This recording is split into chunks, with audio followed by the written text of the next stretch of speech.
Japan was at constant war, and samurai ruled the land. The country was divided into powerful family clans.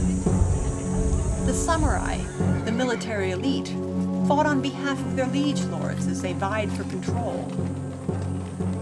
The samurai's title was inherited, and young boys began their training when they turned 5 years old. By the time they reached puberty, they were seasoned warriors. The samurai were at the top of their class system. If they didn't like a commoner, they could cut him down on the spot.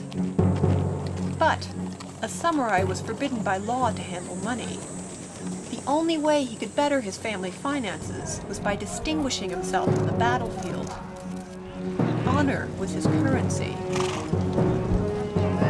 Armed combat became showcases of individual courage. Warriors wore colorful armor and often carried flags, in the hopes that their exploits would be noticed and earn them a substantial reward. And then, over time, honor became its own reward. Even death was preferable to a loss of face. Bushido, the way of the warrior, was born. Eventually it became clear that the samurai had no real place in the modern world. And in 1868, the entire class was abolished, but not forgotten.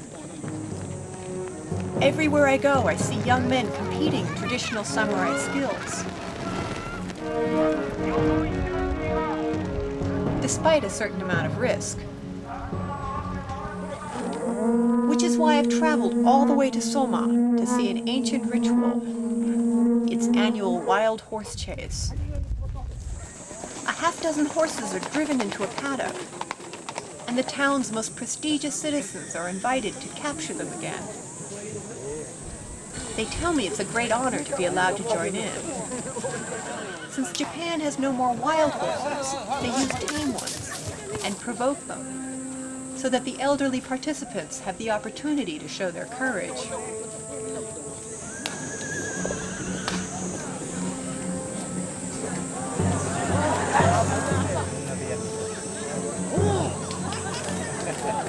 I watch the men do everything they can to make things harder for themselves.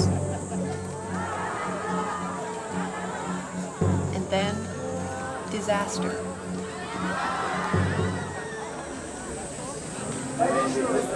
They won't tell us if he's going to be all right or not, but everyone agrees.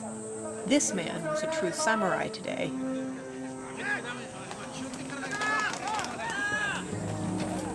The way of the warrior is still very much alive, and to most Japanese, nothing embodies the samurai spirit more than his sword.